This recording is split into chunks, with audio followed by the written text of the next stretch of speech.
Well, hello, everyone. This is Tom and Heather, and this is Monday in the studio. And you're wondering, why? Where is Heather? Well, she's going to be joining us. Please like, share, subscribe, and click the notification bell so that you don't miss a thing when we go live. Hi, Tony. Hi, Dave and Shirley. I hope you guys are all doing well and staying warm. It is brutally cold here. We had about a foot of snow in the last 4 days, and it's minus 11, I think, and with a wind chill of like minus 30, minus 35. So it is pretty horrible. Let me know if you can hear me okay, if everything is going all right. And without further ado, I'm going to bring in our guest from another state right now. Are you ready for this? Okay. Here we go. And there she is. Hi, everybody. Can you all hear Heather just okay? Hopefully they can hear you just fine. Yeah, I'm in Nashville with my daughter. She is going to be having identical twin girls on Wednesday in a C-section, and I get to be there. So I am happy that I got down here earlier than. Are you a little nervous about that at all? Wee bit, and then large bit, wee to large. I mean, it comes and it goes, but I'm more interested to help her go through the whole experience and feel comforted and cared for. So that's what I'm doing down here. I'm helping prep. So getting out all the stuff together and the caddies, and because twins are going to be an awful lot of work. So. Oh, no kidding. Yeah. No kidding. Do you have a special drink for tonight, Heather, that you're having? I do. I have a mixture of LaCroix and peach juice and pear juice. So it's kind of a nice mixture tonight. Very sweet, but yet sparkly. No alcohol. Okay. None at all. No alcohol, huh? No. Keeping it a mocktail for tonight. So how about you, Tom? Tonight I am finishing off the rum chata. This has been your holiday go-to. Well, this holiday, it had been. So what have you been doing in the studio this week? It's been a little bit rough. We had a death in the family, and my younger sister's husband died suddenly, and don't want it to be a downer or anything like that. But that's been eating up a lot of thoughts and things like that. So I'm preparing. We're going to be doing a funeral service on Sunday or on Saturday, and I'm going to play a few tunes on Saturday. Can you fly up for that, Heather, and do some duets with me? On Saturday, I think I might be either cleaning, doing laundry, changing diapers. Making food. No, but I would have loved to have been there to support your sister Patty and Claire, her daughter. Yep. So yeah, that's it's pretty awful for that. Oh, it was amazingly awful. Yeah, just terrible. But other than that, we had a new person over in the studio late last week, and that went well. And so, staying busy with things. Good. I just haven't had a chance to really get back in and finish the mix on our new tune that we have coming out. Right. Or anybody else's new tunes. I know. Well, this is taking a lot of effort, it has been. Stuff. Yeah. But I do want to share with everybody that while I'm down here in the Nashville area, I'm going to be going out and meeting people and looking at booking shows for 2024. Also signed up for Americana Fest, which is down in the Nashville area. And so I'll be submitting to be as part of a showcase. And we're already looking at planning our tours, one in April, one in June. There'll be another one in the August-September timeframe, and then hoping to get another one out in October. So looking at all dates and trying to get kind of mapping out exactly where we're going to go. So definitely to Michigan, definitely up to Wisconsin, and looking forward to coming to North Carolina and then back then towards the Tennessee area. So looking forward to getting a lot done while I'm down here. That'll be So I don't fun. let you down, Tom. You're kind of holding the fort for the next 3 weeks while I'm Yeah, down well, here. I'm not sure I'm holding much of any fort, but I'm surviving. But that's about it right now. So any new gear? Well, yeah, Of yeah, course. of course. Um, Thank you, Shirley, for the prayers and Diet Pepsis. Tony, what are you having? Hey, Becky and Steve, what are you guys having tonight? Like I said, I'm having the last of the rum chata. It's now empty, and I just have a little bit left.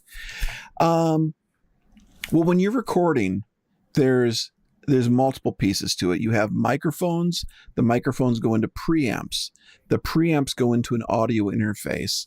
The audio interface is a way to change your analog microphone signal into digital. It's a converter, and it gets it into the computer. Bloody Marys. Oh, I'd like to try a Bloody Mary. I've never had one because my stomach would be on fire. I can't have that much tomatoes.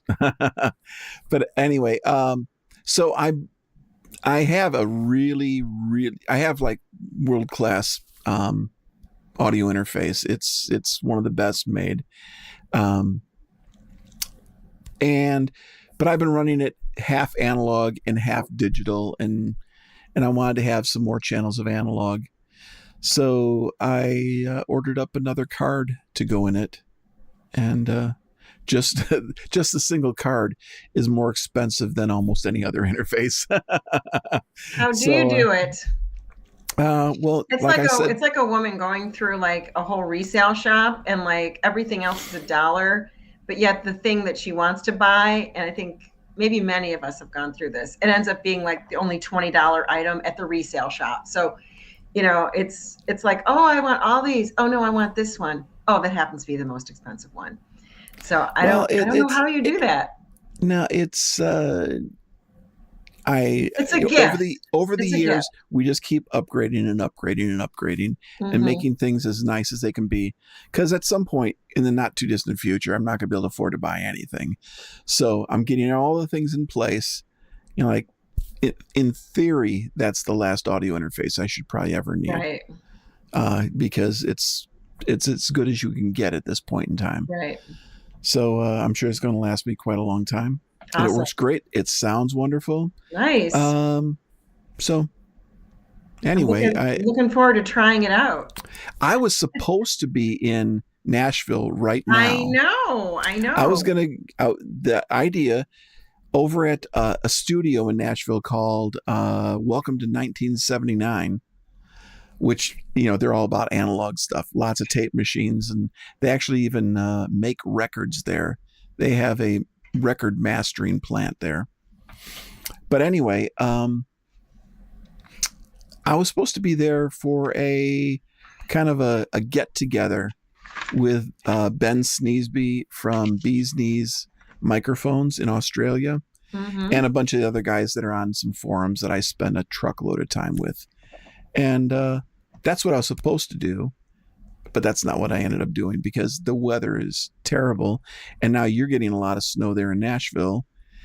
And I'm glad I didn't go because this afternoon I got a message from them all saying, we're canceling it. It's not happening this week. Aw, well, I'm glad you would have been stuck down here. Yeah, I So, would have come down and I wouldn't have been able to see anybody, and I'd have been pretty disappointed. So, especially with the cost of it, well, I think Liz and Rob would have put you to work. So, it's a good thing I'm here. yeah. I'm glad to be here. So, when are they going to reschedule it? Um, they're thinking of having just a little meet and greet on Friday night, Okay. but now everything's basically moved to Nam, and that's out in Anaheim. So, Oh, okay. Got it. um, oh well. Can I just put in a story? Because Absolutely. so I don't think anybody thought that it was going to be 9 inches of snow, and so I needed to take the dog out this morning, and I'm like, what am I gonna do? We don't have a shovel. And so one of the things that I do at my back on my back deck to let the dogs down is I get the broom out and I broom the back deck. And I'm like, I'm gonna get the broom out. Not only did I broom the stairs, but I broomed the driveway and I broomed Don't the they have a shovel? cars. Huh? Don't they have a shovel? Well, they don't need one. I don't know, Steve. Maybe Steve Post and Becky. I don't know if you have a shovel or not. Maybe you do because you're from the Wisconsin area originally, but no, we don't have. They don't have one right now. So, but it doesn't normally like snow 9 inches down. They usually get like a little powdering or stuff, but and it's not like a heavy snow. It's like very easy to push around. And so I was just like front yard, just brooming away. But anyway, it's like the consistency is almost like a powdered sugar. And it's very, very light. It'd be like on the top if you're a skier or anything like that. It's like the heavy snow's underneath to like dig your skis in, but the top is the fluff, you know? Wow. So if you're familiar with that. So just a bunch of powdered sugar is out on the ground. But the dog still doesn't like it. And I don't think any dog. And the dog has this look on his face tonight like, hey, I had a terrible day. I had an awful day. This was not in my plans for today at all.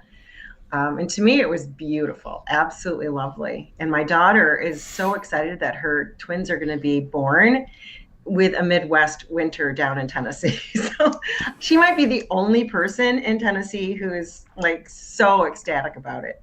But anyway, I wanted to share that little story of Heather and the broom out there.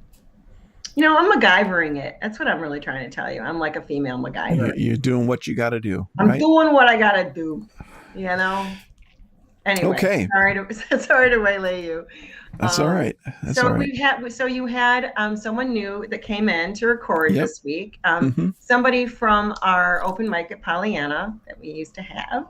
Mhm. And also we had someone, was it last week, was it Dan Asio, launched his song. And I Yep. think Dave Narrod's going to be launching his very soon as well, if it's not done already. Dave, let us know. No, Dave's second song, I don't think still 1 or 2 more weeks before the second song comes out. We're super excited about that. Dave, just send me a text. Let me know exactly the date of it so I can get promos ready for that for you. Tony says it was 68 in Montgomery this afternoon, 32 here. So where are you? If you're not, you're in... He's in Birmingham. Oh, that's right. He's in Birmingham, Alabama. There's a lot of cold weather around the country. So yeah, it was negative 12 up by you. But anyway, Okay. This is good because we have snowbound people that like to get a drink in their hand and join us. So this is kind of fun. We're like snowbound people. So I have something to share with you tonight. Are we going in the Wayback Machine? Oh, this is the way back machine. A lot of you don't know, but 1978 was a pretty big year for me. 78, 79 was pretty big. I was in high school, and I had a band, and we were offered a recording contract based on one song that I had written, and so we went in to the studio, and of course, the first time they heard us, they said, "You need a different singer." Oh, and I'm like, no. "Yeah, I want." I was the original singer on the song. I don't know that I have I have live versions of the song with me singing it, but I did not have the I couldn't find the final version. But the other day I was going through the closet which I have an entire closet full of old reel-to-reel tapes of all the stuff that I did over the years when I used to record on tape machines. And I stumbled across this, which is a tiny, just a half inch or quarter inch tape. This is from, what is this? Potter Productions in Chicago. And this is the master I found. So I took the reel of tape over to a friend's house and asked him, hey, can we try to get this off? Because he still has tape decks, which I don't have any tape decks. Was this Steve? Yeah, my friend Steve Moroniak. And it had this little nice note in here. This was Potter Productions. It was in Elmwood Park. Wow. Even the phone number and everything like that. And it says who the band was and who they produced by Don Durkitz, and engineer was Len Potter. Mastering engineer was Len Potter. And our manager was Joe Rizzo at the time. And so we recorded this. They told me I couldn't be the singer. We had to find a singer. So we went on this mad hunt to find a singer. And we found this girl that sang.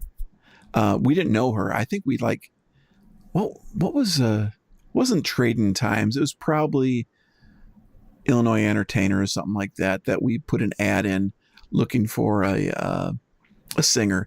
The band name was Haze, which sounds totally druggy, doesn't it? It was based on a book. It should have been like Shadow Haze. Well, there was a book called Golden Haze, because I was just going through the library trying to find names. So you just go down the aisle, looking at every book spine and see what names you could come up with. And it was Golden Haze. And then after a while, we decided, the golden part sounds too gay, so we're just going to go with Haze. So that's what we did. We went with Haze, and it was spelled out like in smoke, so we were exceptionally cool. And I was hunting for some pictures, but I didn't stumble upon one. I came up with some pictures from around that time, and so I thought tonight we could play that tune. When we played it back at Steve's house and recorded it into the computer, we found that by the time we got to the end of the song, because tape has magnetic particles that are kind of glued on to the backing, which is mylar, and that binding glue breaks down over years. And so when you start playing the tape back, it starts shedding the oxide. The actual recording material starts coming off onto the heads. Yeah. You can get around it if you want to sit there and bake for like 8 or 10 hours. You can bake the tape at like 190 degrees. And in an oven? In an oven. Oh, wow. It's a little dangerous, especially on a plastic reel. It probably had to been put onto a metal reel, and put into an oven for 9 or 10 hours. Didn't feel like doing that. So when I played back what he gave me, it starts off not too bad. By the end of it, it was horrible. It was unlistenable. It was so murky. So I had to do some doctoring to try to, gradually through the song, I'm turning up the EQ. So it's getting brighter and brighter because it's losing all the high end because all the oxide's falling off. And so I believe that was the last time that piece of tape is ever going to be able to be played. Okay. Because when I looked at the heads, it was just all, brown shavings just hanging off of it. So it was in pretty bad shape. But so anyway, 78, 79 was big for me.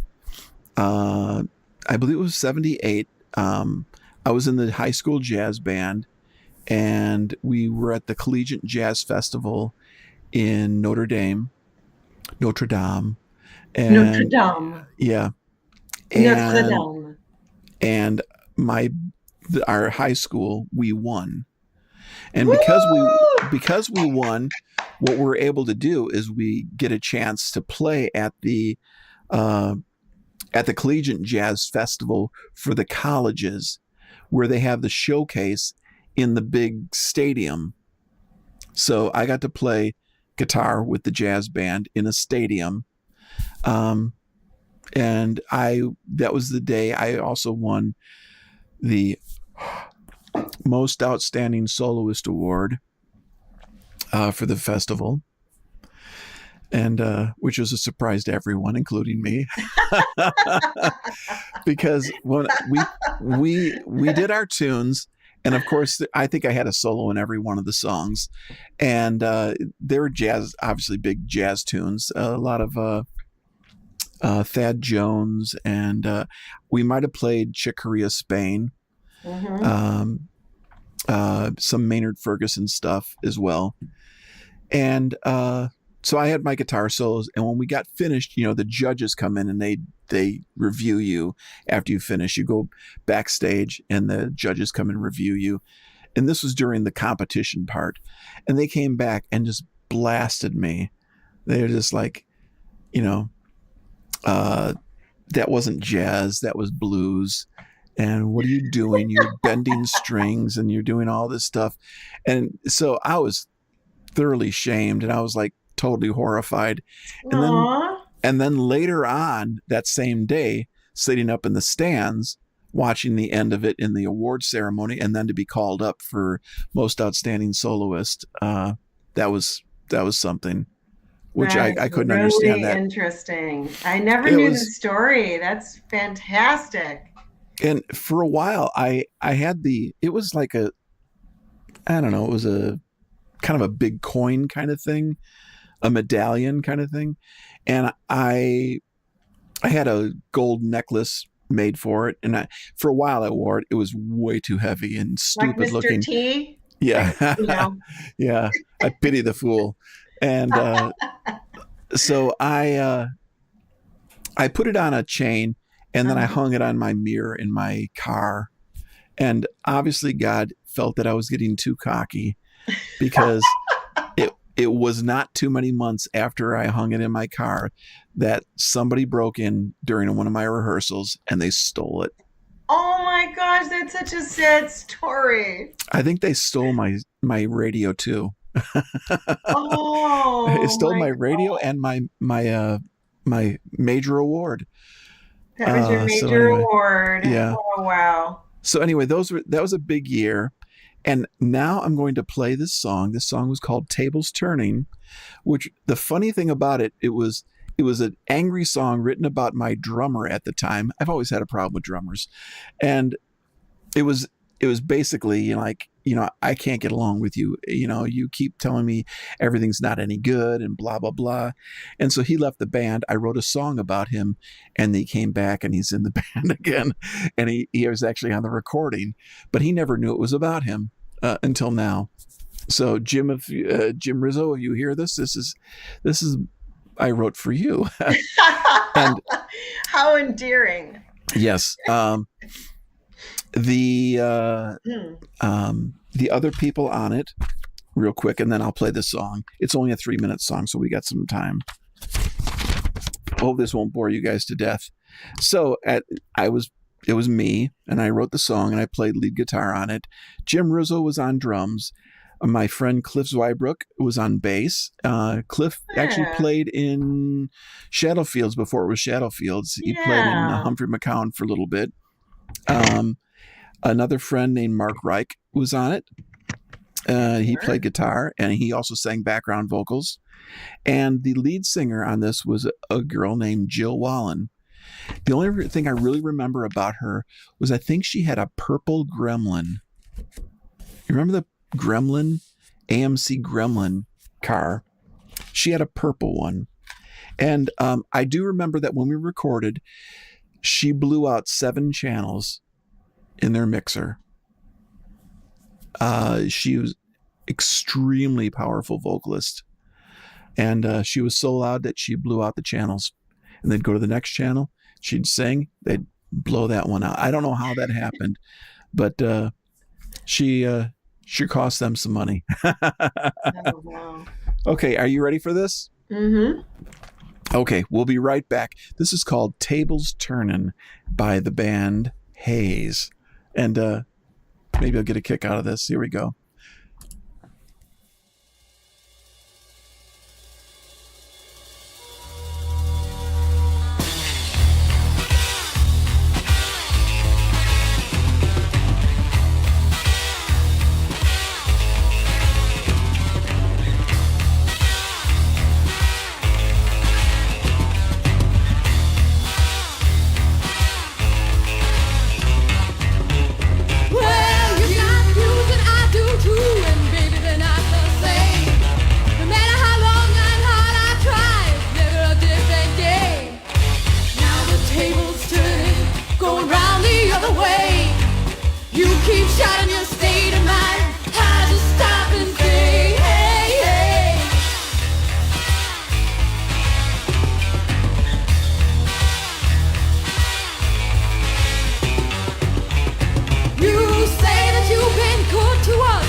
Oh, what'd you think of that?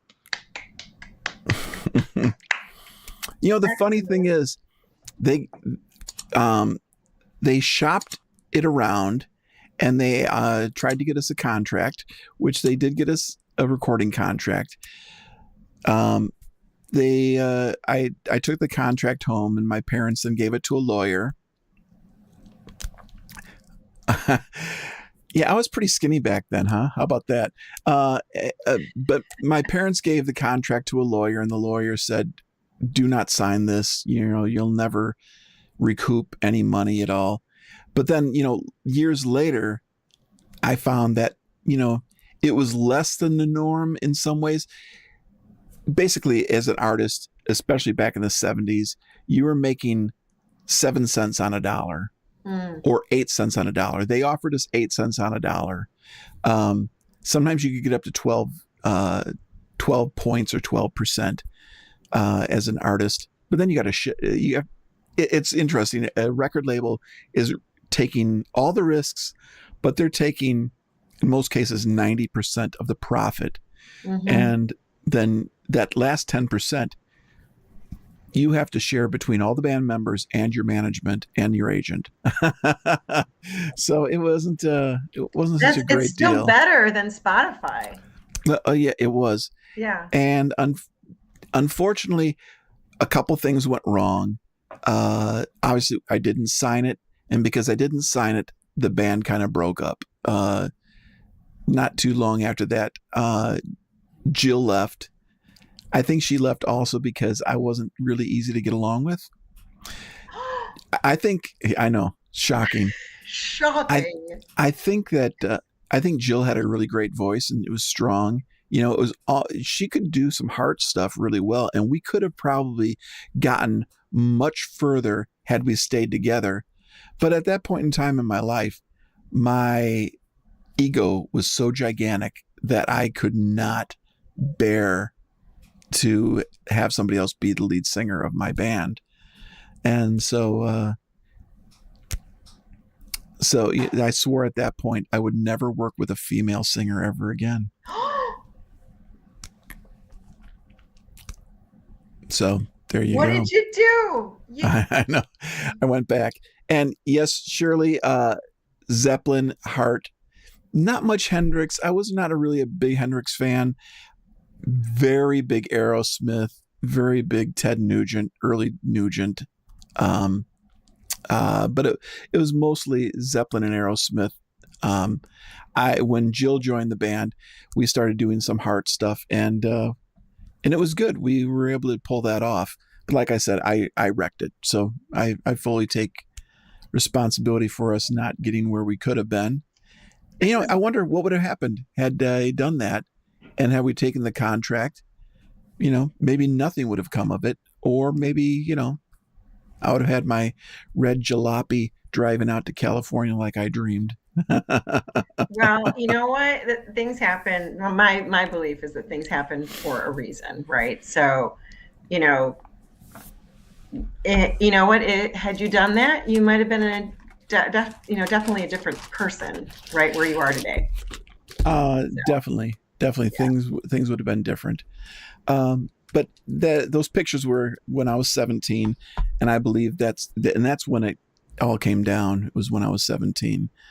Didn't look like the rock star I look like now, huh? You still got Anyway. great hair. I'm just saying. Just saying, you still got great hair. What do you all Well, think? yeah. Anyway, I thought that'd be a little bit of fun and show you Yeah, that from whence I was. came, and that was a fun time in my life.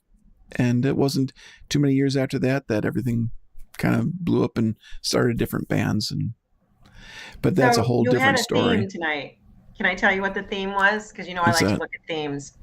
So you had said that you were going to go to a place called Welcome to 1979, and you Oh, chose to go back to 1978 and 1979. So yeah. I don't know if this is what came up into your brain, but there was some symbolic isms here Yeah, there's a little bit tonight. of synchronicity behind it all. Yeah, Anyway. it was really great. I don't think I have anything going back that far because I would Mm. have been, let's see, I would have been 13 when you were 17, something like that. Well, you think of stuff, and we got to go because we're over time. And next week we'll talk a little bit more about the early stuff. I have some really really funny stories around that band, and I'll see if I can come up with a picture from that at that time.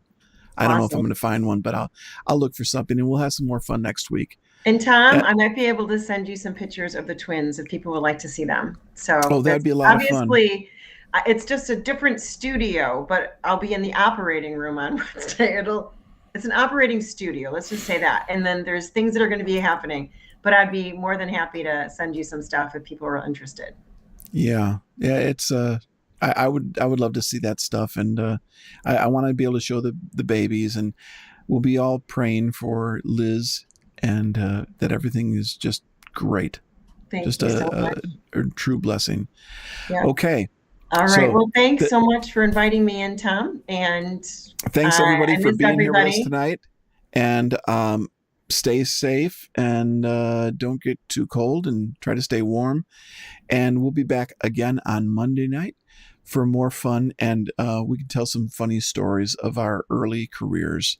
How's that sound? All right. It sounds fantastic. I'll see everybody next Monday night. Take care, everybody. All right. Mitts Good night. out.